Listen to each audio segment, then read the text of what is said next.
Good evening, everyone, and welcome to the first webinar in CMC Markets Trading Smart Series, Telltale Trading Patterns. My name is Colin Szynski, Senior Market Analyst with CMC Markets. Also today we have Eric Chang with us. He's our Head of Client Relations, and both of us will be available to answer questions throughout the presentation. We'll start with a brief introduction. The CMC Markets Trading Smart Series is a series of documents and presentations that we've put together to help teach some of the basics of trading, as well as money management and trading strategy, as well as and technical analysis, for our clients to get an idea, to help to improve your trading. And as we move forward, we will be adding more on the educational side. I believe many people have felt that we do quite a lot on the market analysis side and day-to-day trading, but we also moving forward are going to be adding in more on the general trading education side as well. So if there are topics that you'd like us to look into in future webinars or seminars, please let us know. We'll start with the introduction. Price patterns are one of the core components of technical analysis. There's price patterns, there's momentum analysis, and other measures, but it's really one of the core pieces of technical analysis, and traders use these techniques constantly between days throughout the day to help with a number of decisions when trading, including helping to identify changes in price trends. If there's something has been going up and you're long and it suddenly starts to change trend, you need to know so that you can take profits and decide whether or not to go short. You also can select which direction to trade and your entry point. Do you want to be trading from the long side? Do you want to be trading this pattern from the short side? Where do you want to enter? And the next piece, just as important, calculating the price objectives and the points where you might want to take profits. If you're in a pattern and you put on a trade, it's just as important to be planning where you want to get out of the trade. So that would involve setting up a price objective. Where do you want to take your profits? And, of course, the next one, where do you want to cut your losses and run if the trade goes against you? Not all trades work out.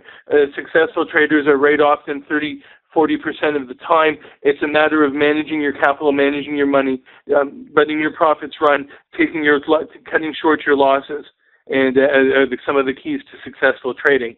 And the last one, deciding if the potential profits are worth it relative to the risks. If you've got something that is a 50-50 proposition, maybe you want to be going and trying to find something that's technically more attractive in terms of a higher potential return, lower relative risk. Pattern analysis techniques, by the way, are quite similar for both short-term and long-term positions, and even the bullish and bearish positions. In often cases, the patterns are simply reversed. So that's important to know as we're going through that you can use these from both directions, long time frame, short time frame, and they're pretty applicable across markets as well. When you're doing a pattern analysis, whether it's a currency pair or an index or an actual stock, the same patterns tend to appear. That's one of the beauty and part of the beauty and magic of technical analysis. You can apply it to so many different markets. So we'll start with one of the basic patterns, which is called the ascending triangle. And the idea, by the way, when we're looking at a trend, is that when we see things will move up. Say you're in an uptrend and things go down, and you see this start out, and you go up and you hit a point of resistance, and you come back down, and you hit a low point where the demand starts to equal supply. So all of these patterns are based on supply and demand. So when there's more demand for something, there's more people chasing the same amount of a market, then it tends to push the price up. You reach a certain point, and then people say, okay, that's enough, I've started to take profits. And then you start to see it come back down again as you start to see the balance between the buyers and the sellers shift back the other way. Now, what's important is when you're in an uptrend, you'll see yourself getting higher and higher lows, and that's what you're seeing in this ascending triangle pattern here. Each time you come back down at a higher, you bounce off a higher level. So what does that mean? Your sellers run out of strength at a higher point. They can't push it down anymore because there's too many buyers. And next time it comes down again, there's more buyers in there ready to step up at a higher price. That's a sign of an emerging positive market.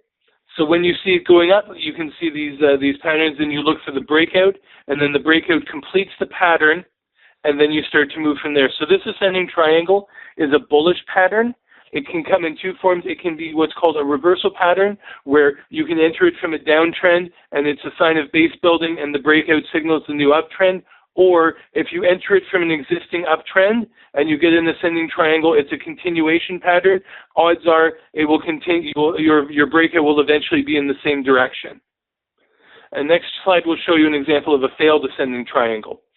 This is an example here where we had a resistance level. So say that's $100 on something, and each time it gets to $100, you get people say, "Okay, I'm selling. That's it. I'm happy. I'm taking my profits." And then, "Oh, I missed it. Well, we went down. Okay, great. It's bouncing."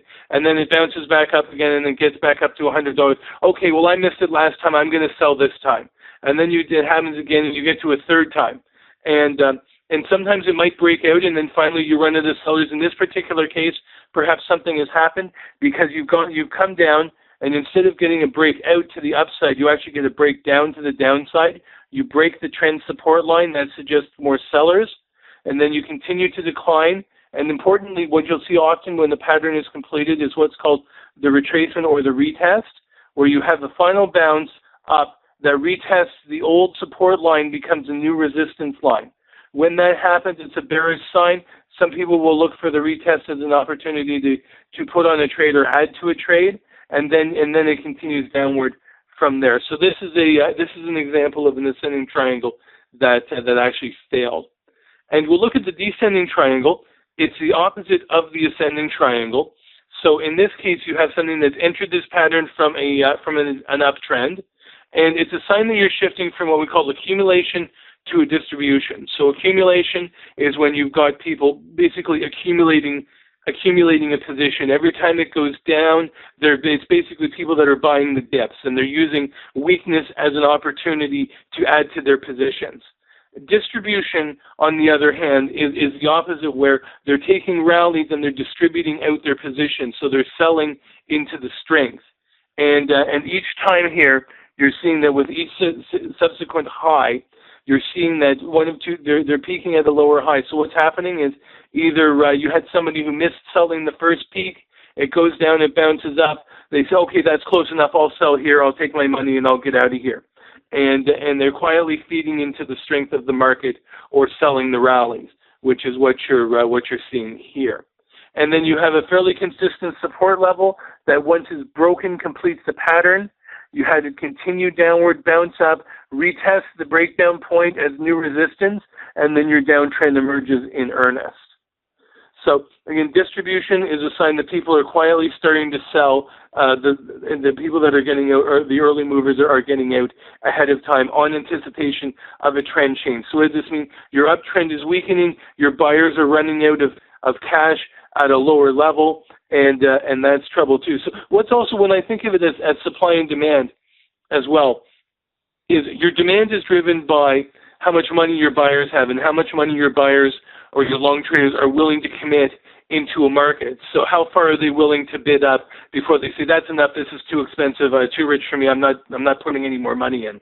So in a sense, and then at the same time you have the sellers who want to take the cash, who have the positions, who then want to feed it into the market. So in a lot of cases you'll see an uptrend will come to an end when the buyers run out of money. And if you're in a downtrend, the downtrend comes to an end when the sellers run out of stock or the sellers run out of whatever they're trying to sell. And that's often the case. So it's the shifting back and forth between the two. So ascending triangles is as often a sign of underlying accumulation. A descending triangle is a sign of distribution. This is an example of a failed descending triangle where you started to have lower peaks and you were building a downtrend. You joined the first two lines. The third time, however, instead of going down, it went up. So you broke out. That meant that for whatever reason, maybe you had some news or some event happened, and the bulls regained their conviction and came driving back in. You had your rally. You have your retest, and away it goes. I talked a bit earlier about that traders will look at patterns for ideas of when to trade, what type of position to put on, and how to do it. So really, when a pattern is emerging, there's 3 points where a trader may look to open a position. Firstly is on anticipation of a breakout. So that is when you're seeing this pattern emerge, you say you're in an ascending triangle and you've caught a couple of higher lows and you think, okay, this is an ascending triangle. I think it's going to break out and go higher, and so I'm going to buy now in anticipation of this happening. The second point where a trader might look to open a position is on the breakout or on the breakdown, where you see a pattern complete or a pattern fail. They might take action right there and say, okay, this base building or distribution period is over. There's a new trend emerging. I want to be in it now. And the third phase is what I call the retest. After the breakout and moving back to retest the breakout or breakdown point, but the catch is, as I put in brackets here, if you get one, because you don't always get one. Now, the basic trade-off between them is this. The earlier you go in, the lower the confidence, the higher the chance that the pattern might fail, and the trade might go against you. On the other hand, if you look at if you do it on the retest, you've got a pretty high level of confidence, but at the same time, you've lowered your potential return because you've waited. The market has already moved up fairly significantly, so the distance to your objective is smaller. So your profit potential might be smaller. Your confidence is higher if you wait for the breakout or the retest, but particularly if you wait for the retest, you may end up missing the trade. That's the risk, and that you take if you wait longer. Is yes, if you get a retest, you might have a higher confidence, but you may have lower profit potential, and you may not get it. So that's the risk there. If you go on anticipation of a breakout, you may have higher profit potential if the trade works out, but you have lower confidence that perhaps the pattern may not complete, as we've seen the pattern could fail. So if I come back up here to this descending triangle example, anywhere here in these first couple of points where you're seeing these three lower highs, somebody might decide to put on a short position. Say after the second high where they see a trend emerging, they might decide to put on a short position, wait it out, and see what happens. Or somebody might do it right here on this breakdown point where it takes out the support. Or if you get one, somebody might wait for the retracement. Now, another thing they might consider doing is taking on a smaller position ahead of time while initially phasing, while the pattern's building, add to the position on the breakdown as your confidence increases, and then perhaps add again if you do get a retest, rather than actually waiting before entering at all. There's always the possibility that you can take your position, break it into chunks, and move in and out accordingly. We'll now use a look at a pattern called the symmetrical triangle. A symmetrical triangle is commonly a consolidation pattern, and it shows a bit of a standoff between the bulls and the bears. You have in this case, you've had a rally into this triangle where you're starting to see, and it's a mixed signal because you get lower highs, which is indicative of distribution, but you get higher lows, which is indicative of accumulation. So that means you've got the bulls and the bears. You've reached a point where the market is probably reasonably priced, and the bulls and the bears are fighting it out to see who dominates going forward. Now, the majority of the time, a symmetrical triangle is a consolidation pattern. The other two, the ascending and descending, are more commonly reversal patterns. They tend to show that a trend is changing. This is a consolidation period. It tends to show that the trend will likely continue. And on that basis, in this case, you had an uptrend going into the pattern, and you had a breakout to the upside afterwards. A rectangle is another type of consolidation pattern, but this time, rather than being a triangle, what you actually have is a rectangle. It's a square pattern where you have flat levels rather than trend lines. And so this could be, say, for example, $100 support and $110 resistance on crude oil. You've rallied up into an area, you've hit resistance, you come back down, you hit support, you bounce off of it, you find resistance at the same place because people go, oh great, it's back here, wonderful, now I'm going to sell, and they do it, and then another time comes back down, hey, I missed my first chance to buy when it got here, I'll step in here. So it's a balance between the bulls and bears in a trading range, and this is particularly significant because this is the kind of market you may see play out over the next year or so. as I wrote a report in one of my commentaries recently about how we're moving into a trader's market or potentially a range-bound market. This is the kind of market that's been prevailing in the Dow and the S&P for the last little while. Every time you get up to the highs, it kind of gets knocked back. It only goes down so far, and it gets support. And the example in the current markets is that you have the tapering and the potential that the Fed may start to become more hawkish on interest rates, or at least they might turn off the monetary taps that drove the rally of the last year. So that puts an upside limit on how far the markets might go up. On the other hand, you have the support of the improving U.S. economy, so markets only go down so far, and you end up in this kind of a standoff between bulls and bears. In this case, we're looking at this rectangle as a consolidation pattern. So another thing is, so you've had a rally going into it. Say you come back, you have a first dip, you have a second dip, you've retested as support. After the second dip, if somebody is anticipating that this is a consolidation pattern, they might start to accumulate positions. They might add more on a breakout, and they might add more on a retest. In many cases, you don't always get the retest, so that's more of a confirmation signal than an action signal. There's two more patterns I wanted to note in the slides here. They're called flags and pennants, and basically what they are is they're very similar, and they use the consolidation patterns, but in a little bit of a different way. A pennant is where you have a big rally where your candles or your chart looks like it's going almost straight up, and then you go into this consolidation pattern, and then when you break out again, you have another big, you historically would have another big rally. And the idea is that you may have a very strong move in the market, and a pennant tends to represent a midway consolidation within a rally or within a decline. And similarly, the next pattern, the flag, in this case is a falling channel, but you can also have it as a sideways channel. So you might say have a big breakout rally over the course of a week in something, and then you have a couple of weeks of consolidation, and then what they call the second half of the move takes over at a later point in time. So you don't see pennants and flags very often, but when you do, they're quite powerful patterns. Remember, you need to have a fairly swift move up, where it looks like it's almost spiking straight or straight up or straight down on the chart. Then you get this consolidation pattern, and if you do, you've got a reasonable chance you may get another big move afterwards in the same direction. So that's an important one to keep an eye on. And I'll speak now to measured moves and price objectives, because when you're, as we talked about, when you see a pattern emerging, well, that's great, but you're not buying it just to get to the breakout point. You want to know, well, how far could it potentially move on the breakout? And the technical theory is, and people have found over the years and over the decades, that generally speaking, your objective is whatever. If you take the width of the base or the height of the base of the pattern and add it to the breakout point or the breakdown point, gives you your objective. So in this case here, on the left, we have our arrows that show the width of the base of the pattern.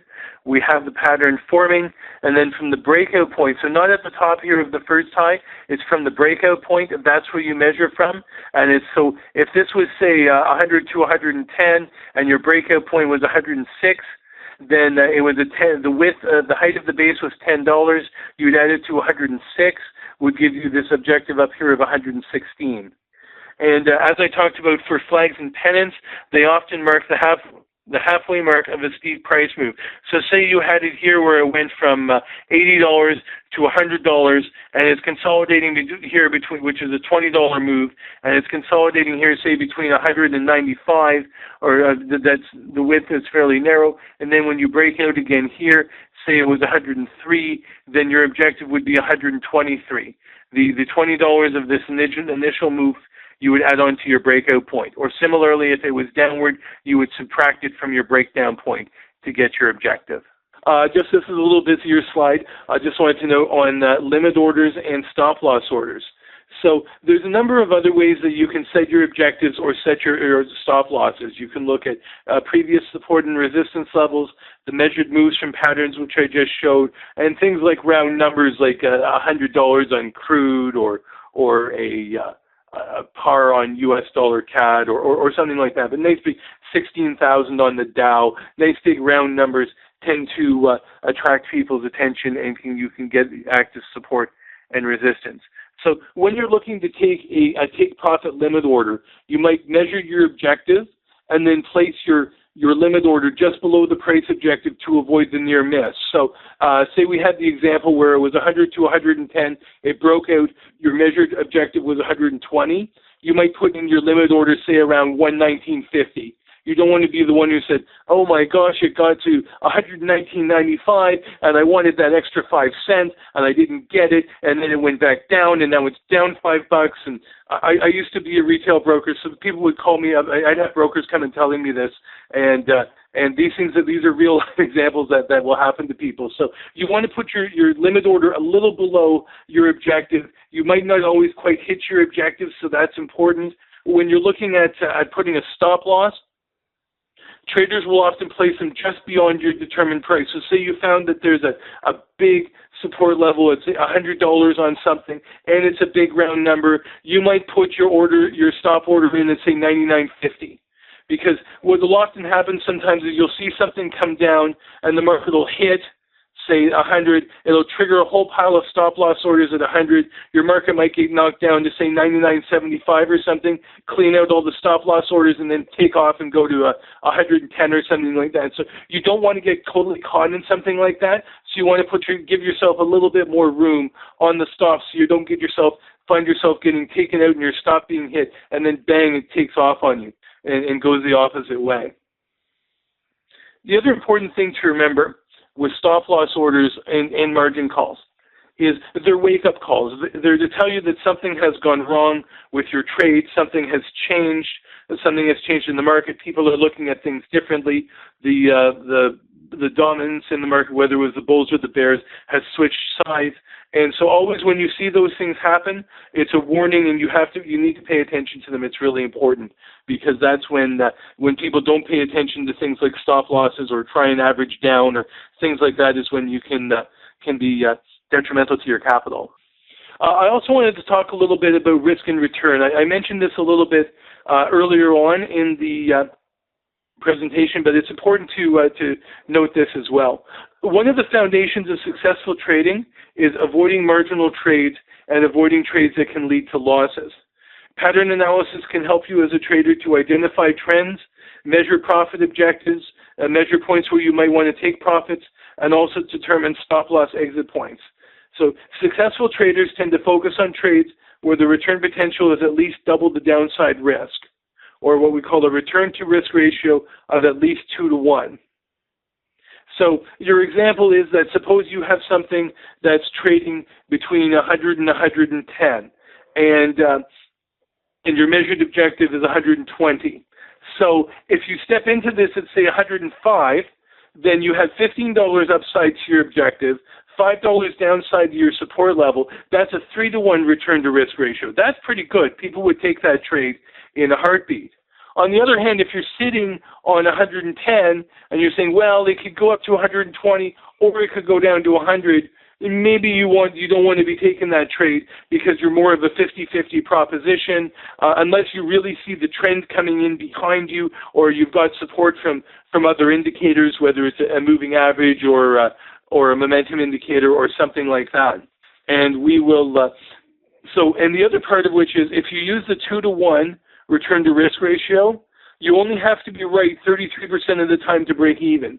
If you use that mechanically, each time you win, you'll make twice as much money as what you lose on your losing trades. So you only have to be right 1/3 of the time. And that is how managing risk and return is how you have traders that can be right only 30-40% of the time, is because their winners are bigger than their losers. They cut their losses early, they let their winners run, and that's how successful traders tend to manage in the stock market. I just wanted to start with this Australian dollar versus US dollar chart, and then I'm going to show how we use some other ones on the gold chart.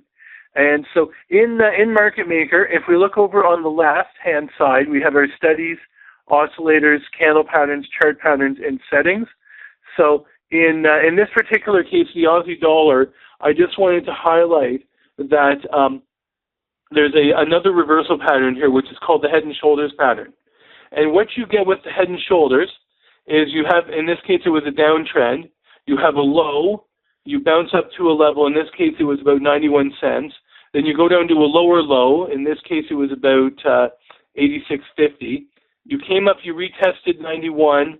You came down again to a higher low, and then you started to move up. So you had your left shoulder was the first low. The head was the bottom of the pattern. The right shoulder was this retest down around 88.50. And then you started to move up. And this 91 cents is what they call the neckline. So this is a base building pattern. This indicates a shift from where the bears were in charge to the bulls becoming in charge. You had your lower low, you started to get your higher low, and then you had your breakout. So this is a base building pattern. You can have a head and shoulders pattern. If it's a little more rounded, you'd call it a saucer bottom. And what also was interesting was you had the RSI as a momentum indicator, and usually it would confirm. So you had the RSI trending lower, the price trending lower. At the low, or the head of this pattern, you had what was called a positive divergence, a higher low in the RSI. That provided confirmation that your momentum was changing and your trend was changing. So again, this is a reversal pattern with confirmation from another indicator. Was a pretty good sign that something was going on here. Then you saw it start to move up. You get the breakout. The measured move was from 86.50 to 91 cents, is a 4.5 cents, which added on to 91 gives you a measured objective of about 95.50.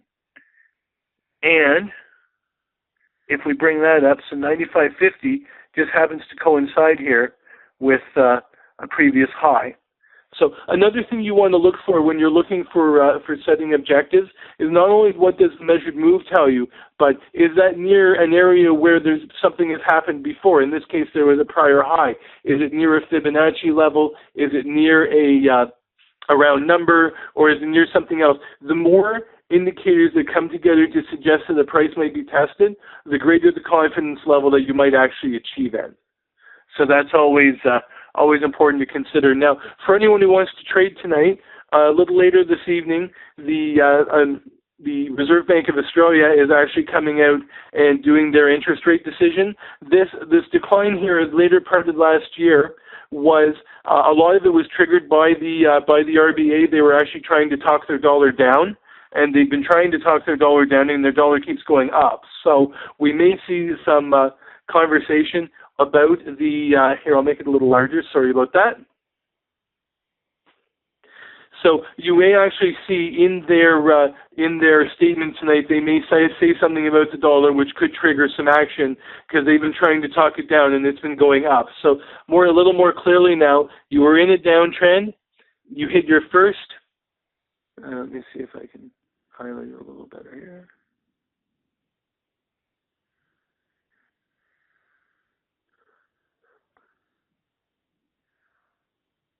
Okay, so I'm going to use little up arrows here to show. So here was the left shoulder here, the head was here, and the right shoulder was here. And so you had your downtrend, you had your left shoulder moved up, you had your head here, your lower low, then you had your higher low, and then you broke your neckline and away you went. And so here, right there, was your breakout point. But as you can see with this particular example, we have not to date had a retest. Now, it is possible if the RBA comes out tonight and says, we're upset about the dollar, it should be lower, then maybe you will get a retest after all, maybe you won't. But then that's the kind of possibility as to why sometimes you might get those sorts of things. So I'm going to close this RBA Australian dollar window now, and I'm going to open up the gold window. So this is an example of how, if you look on the left here, there's candle patterns and chart patterns. So if you open up the chart pattern window, you can see there's wedges and triangles and channels and a number of the patterns that are available. There is the head and shoulders, which I discussed, and in this example, I'm going to talk mostly to triangles because those are the ones we've been covering this evening. And so what will happen here is you'll see that this showed the various patterns, and if you hold your mouse over the pattern, it'll tell you what kind of pattern it is. Is it bullish or bearish? How many stars is the pattern? How strong is the pattern? And this blue box here gives you your initial measured objective zone. So it gives you shorter objective, a wider objective, and somewhere in there you may find it getting achieved. So in this example here, the first one, it was a symmetrical triangle. It was a 5-star bearish pattern. Not only did it achieve it, but it kept on going down. And if we look at these candles as an example, this is a very small version. Normally you would expect a flag version to play out longer than this, but you had a big sell-off, a very short consolidation about midway, and another sell-off. And in this case, the second round of selling actually was even bigger than the first round. But that's the idea. You can imagine if you had a few more sideways candles and then another drop would be what a flag pattern would kind of look like. The second pattern here was quite a large one, but it was a symmetrical triangle. So you had a big drop. You had a fairly large symmetrical triangle form. It was a bearish pattern because it entered bearish, it stayed bearish, and it broke down again. And when you set up a measured objective based on the width of that base, and it achieved that. So that was another fairly large triangle pattern in gold that worked out. In fact, worked out in spades. Then you had a double bottom. You had a low. You came back. You more or less retested the same low, and then you started to work your way a little bit higher in gold. So you've got here a symmetrical triangle. It was a bullish pattern because you entered it from below. You had your consolidation. It moved up again. And as this blue box shows, you did achieve your objective with this one. Now here, we had it start to turn lower again. We had a symmetrical triangle in gold. This was only a 2, and it was a fairly weak pattern. But you did actually manage to achieve your objective. Now, if you look here at this January low, I'll show these with arrows. If you look here at the July low over here, and the January low over here, and the January low over here, they're at fairly similar levels. So again, once again, you've had a big double bottom in gold. It's come down, it's retested, it's come down, it's retested again, and flatly, even up here at this high end, this 1400. So what are you actually starting to get in gold? As an example here, you are starting to get a rectangle. And this is what a rectangle looks like. So you had a big sell-off, a rally, a sell-off, a rally, and more or less you've got essentially a big consolidation range, a big rectangle that's formed over 9 months and counting in gold. We'll just note here this pattern, we had an ascending triangle. Down here was a bullish pattern, 3 stars. It did achieve its objective and then some. And in fact, what's interesting here, you looked at this ascending triangle, it achieved its objective. When it did, it went into a symmetrical triangle. So ascending triangle built the base. Then the symmetrical triangle was the consolidation.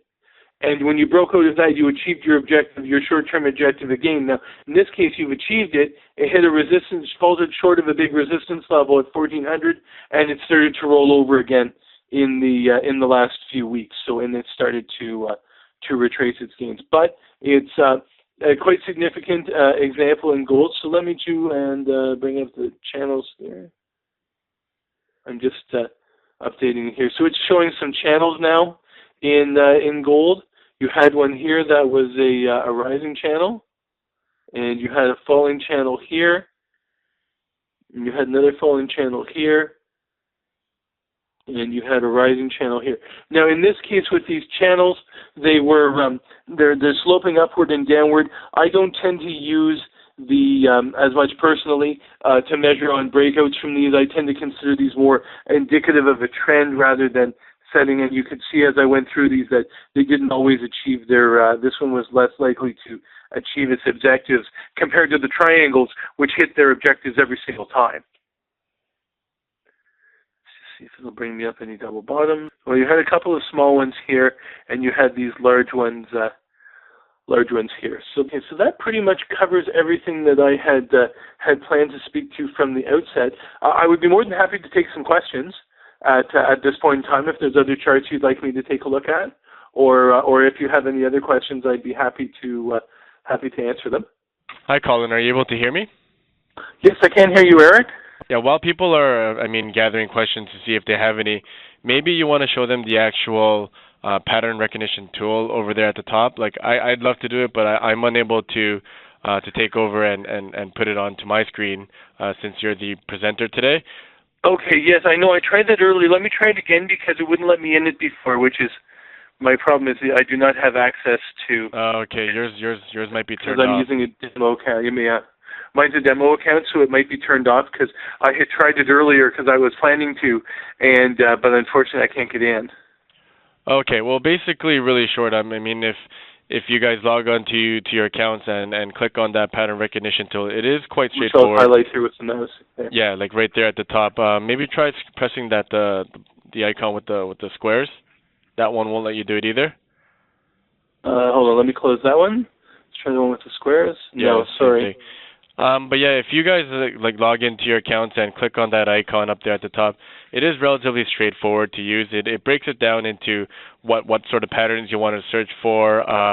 It also allows you to cover emerging patterns and completed patterns. It gives you the star rating, which Colin was showing you earlier before with the triangles when you turned it on.